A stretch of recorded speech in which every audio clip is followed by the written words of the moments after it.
মাগুরায়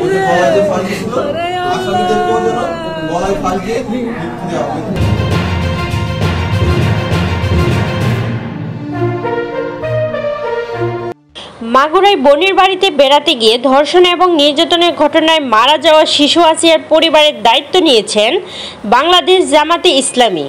সামাজিক যোগাযোগ মাধ্যম ফেসবুকে দেওয়া এক পোস্টে বিষয়টি নিশ্চিত করেছেন দলটির আমির ডক্টর শফিকুর রহমান। আসিয়ার পরিবারের দায়িত্ব গ্রহণ নিয়ে ফেসবুকে পোস্টে জামাতে আমির লিখেছেন, মাগুরার শিশু আসিয়ার পরিবারের নিতান্তই একটি অসহায় পরিবার। তার পিতা একজন মানসিক রোগী। এই পরিবারে অন্য কোনো পুরুষ সদস্য নেই। মানবিক কারণে এই পরিবারের দায়িত্ব মহান আল্লাহর উপর ভরসা করে বাংলাদেশ জামাতে ইসলামী নিচ্ছে। তিনি আরও লিখেছেন, ইতিমধ্যে মজলুম এই পরিবারের সদস্যবৃন্দকে তা অবহিত করা হয়েছে। সকলের কাছে দোয়ার আবেদন, আল্লাহ তাআলা যেন সঠিকভাবে এই দায়িত্ব পালনে আমাদেরকে তৌফিক দান করেন, আমিন। গত 6 মার্চ মাগুরা শহরে বোনের বাড়িতে বেড়াতে গিয়ে ধর্ষণের শিকার হয় 8 বছর বয়সী শিশু আসিয়া। পরের দিন 250 শয্যা বিশিষ্ট হাসপাতালে তাকে ভর্তি করা হয়েছিল।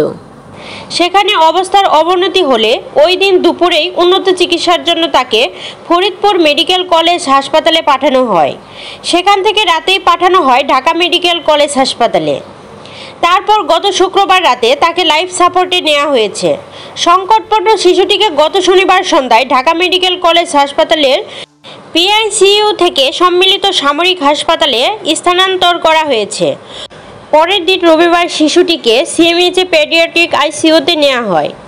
গত 13 মার্চ চিকিৎসাধীন অবস্থায় তার মৃত্যু হয়। প্রিয় দর্শক, এতক্ষণ সাথে থাকার জন্য ধন্যবাদ। এরকম আরও নিত্য নতুন সংবাদ পেতে আমাদের YTV নিউজ চ্যানেলটি সাবস্ক্রাইব করুন এবং আপনাদের ভালো লাগলে লাইক, কমেন্ট, শেয়ার করে পাশেই থাকুন।